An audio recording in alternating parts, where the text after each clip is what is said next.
Mi madre estaba en Manhattan en septiembre de 2001. Llegó la víspera. El 10 de septiembre en Nueva York hacía mucho calor y la ciudad recibió con mucha alegría una lluvia torrencial ese atardecer. Esa noche se durmió sabiendo que al otro día era martes 11 de septiembre, porque fue un martes 11 de septiembre el golpe de Estado en Chile.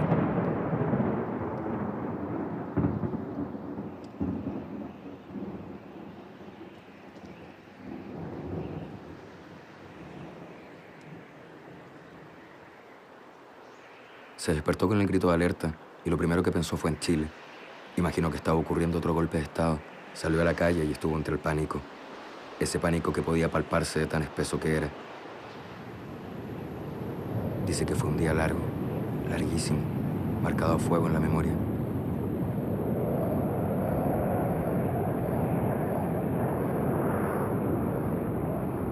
Por la noche se sentó en la acera de la Quinta Avenida a llorar, a rezar. Imaginó el dolor que habría en miles y miles de hogares a su alrededor. La ciudad estaba paralizada por el terror. Estuvo mucho tiempo rezando hasta que pasaron taxis sin el asiento trasero para transportar cadáveres. En algún momento pensó, alguno de estos habitantes sabrá que en un día como hoy, hace 28 años, el gobierno de su país provocó el terror y provocó la muerte a miles y miles de chilenos. ¿Sabrá alguno que el presidente Nixon y Henry Kissinger fueron los que decidieron la tragedia en mi país? Toda la historia nos enseña que la opresión de un pueblo sobre otro crea las condiciones para devolver el golpe. Pese a la impunidad de los culpables, hay otra forma de justicia: la memoria. Que no se olvide, que las nuevas generaciones recuerden.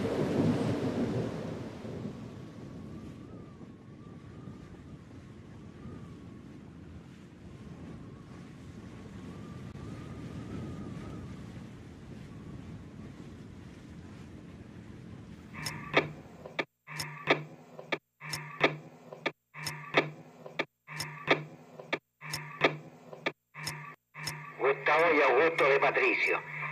Hay una comunicación, una información de personal de la Escuela de Infantería que está ya dentro de La Moneda.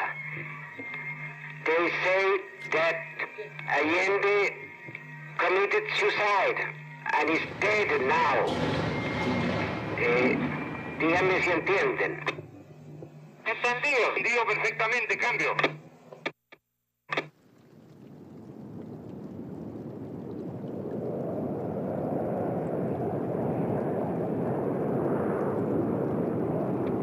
Vengo de Chile, un país pequeño,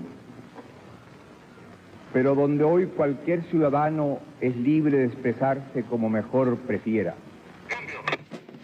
Esta es la triste historia de cómo el gobierno de la nación más poderosa del planeta provocó una tragedia en un pequeño país de su mismo continente. Es cierto que Estados Unidos pudo haber invadido a Chile, como antes y después lo hizo con otros países del mundo, pero optó por un método encubierto. Acción encubierta presenta a la CIA la oportunidad de influir la dirección de otro país sin que la gente ahí sepan lo que está pasando. En el caso de Chile, reemplazar un régimen democrático elegido por el pueblo chileno por una dictadura militar. 3 décadas después de los hechos, se mantiene la confusión acerca del origen real de la tragedia que costó millares de vidas. Comencemos esta historia fechándola en 1959 y ubiquémosla en el cuartel central de la CIA, en Langley, Virginia. Sobre un escritorio hay 2 fotografías donde el chileno Salvador Allende es protagonista. En una, saluda desde lo alto a miles de chilenos esperanzados. En la otra, tomada en La Habana, se le ve sonriente, abrazando a su amigo Fidel Castro. El marxista Allende está a punto de llegar al poder en Chile por vía democrática, sin disparar ni un solo tiro. Alerta amarilla. Para comprender mejor, es imprescindible ubicarlo en su contexto histórico. 2 imperios que estaban disputándose sus zonas de influencia en el planeta tras romper su alianza estratégica al finalizar la Segunda Guerra Mundial. La Revolución Cubana y su pronta alianza con la Unión Soviética provocó una fuerte reacción de Estados Unidos. La ruptura de relaciones diplomáticas y la llamada invasión de Bahía Cochinos, con 1.500 cubanos anticastristas entrenados por la CIA. La Unión Soviética levantó el muro de Berlín, que dividió a Alemania durante 3 décadas. Al año siguiente, ocurrió la crisis de los misiles, que tuvo al mundo al borde de una tercera guerra mundial. En ese cuadro, América Latina pasó a ser un territorio cada vez más peligroso para los intereses de Estados Unidos. El senador Salvador Allende participa por tercera vez como candidato presidencial. Su principal adversario era el demócrata cristiano Eduardo Frei Montalva. La CIA, según los documentos desclasificados, y tenemos muchos de estos, pagó la mitad de los gastos de la campaña de los demócratas cristianos. Objetivo: impedir el triunfo del candidato Allende. Lo dice con toda claridad el memorándum Top Secret enviado por el secretario de Estado Dean Rusk a la Casa Blanca con fecha 14 de agosto de 1964.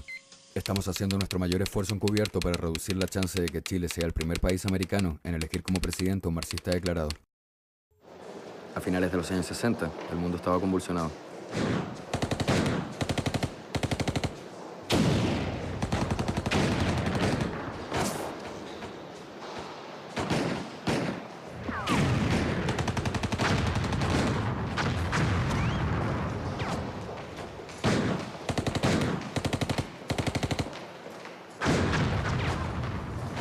Estados Unidos tiene un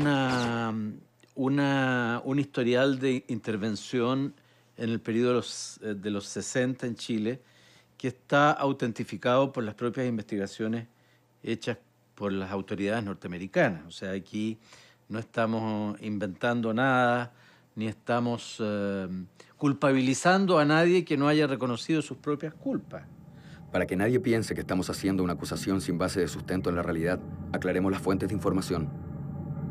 Esta investigación está basada en los documentos desclasificados de la CIA. Con estos documentos, el Senado norteamericano decidió iniciar una investigación a fondo. El Senado decidió de crear un panel con un senador muy interesante, muy especial, que se llama Frank Church, y por eso se llama la Comisión Church.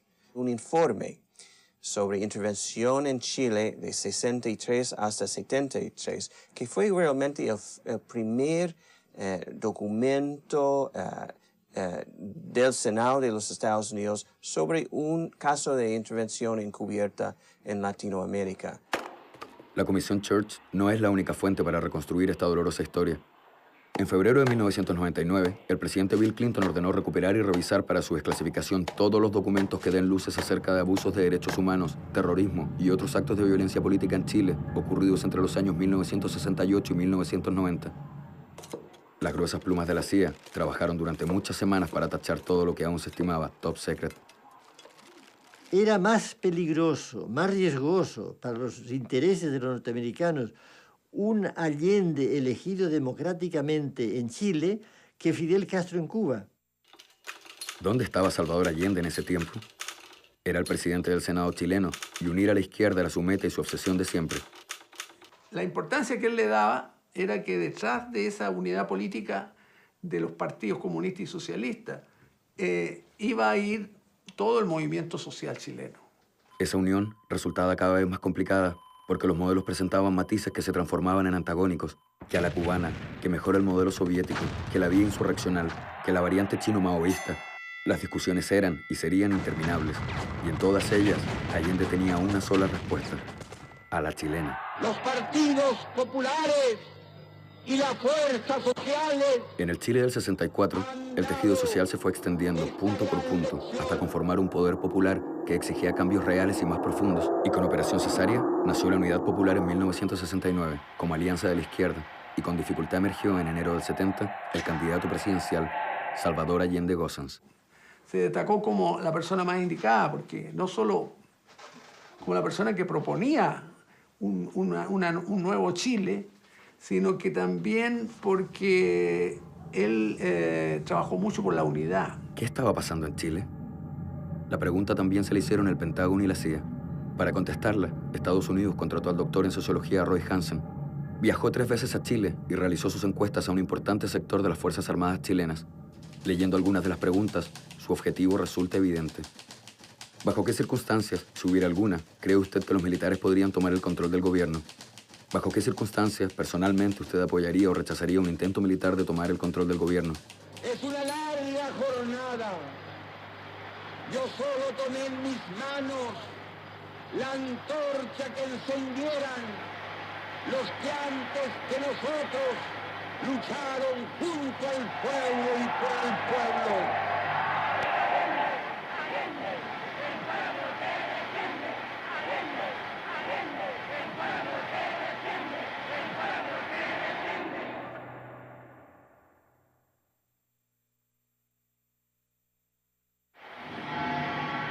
El pueblo fervoroso nada sabía de lo que estaba ocurriendo en Washington.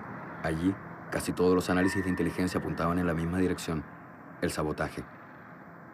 El 25 de marzo de 1970 se reunió en Washington el Comité 40 y aprobó una primera partida de $125.000 para financiar operaciones de sabotaje contra Allende. En 1970, cuando estaba en plena campaña presidencial en Chile, Estados Unidos decidió hacer acciones encubiertas para influenciar las elecciones. El Comité 40 era un organismo de facto que recibió ese nombre durante el gobierno de Richard Nixon y lo integraban, entre otros, el presidente de la Junta de Jefes de Estado Mayor, general George Brown, el subsecretario de Estado para Asuntos Políticos, Joseph Sisko, y el director de la CIA. El presidente del Comité 40 fue Henry Kissinger. Ellos serán protagonistas principales de la tragedia chilena. El Comité 40 es el que aprobaba los aportes que hacía el gobierno de los Estados Unidos a la subversión en el caso de Chile. El objetivo del Comité 40, según lo reveló el informe Church, era aprobar y ejercer control político sobre las acciones encubiertas en el exterior.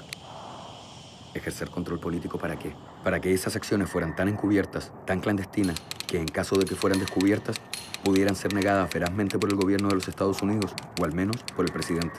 Eran varios millones de dólares que se aprobaba para trabajar contra la candidatura de Allende. Varios millones de dólares que también estuvieron detrás de los primeros signos de violencia, enturbiando el hasta entonces sano clima político.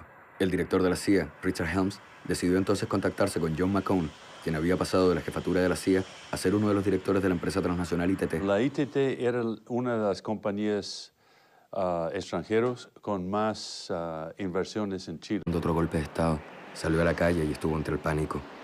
Ese pánico que podía palparse de tan espeso que era. Dice que fue un día largo, larguísimo, marcado a fuego en la memoria. Septiembre de 2001. Llegó la víspera. El 10 de septiembre en Nueva York hacía mucho calor y la ciudad recibió con mucha alegría una lluvia torrencial ese atardecer. Esa noche se durmió sabiendo que al otro día era martes 11 de septiembre, porque fue un martes 11 de septiembre el golpe de Estado en Chile.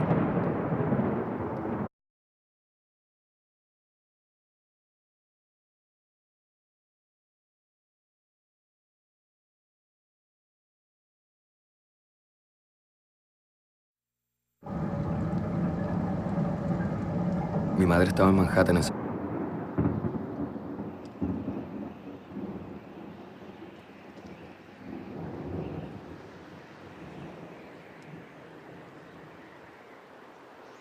Se despertó con el grito de alerta y lo primero que pensó fue en Chile. Imaginó que estaba ocurriendo. Por la noche se sentó en la acera de la Quinta Avenida a llorar, a rezar. Imaginó el dolor que habría en miles y miles de hogares a su alrededor. La ciudad estaba paralizada por el terror. Estuvo mucho tiempo rezando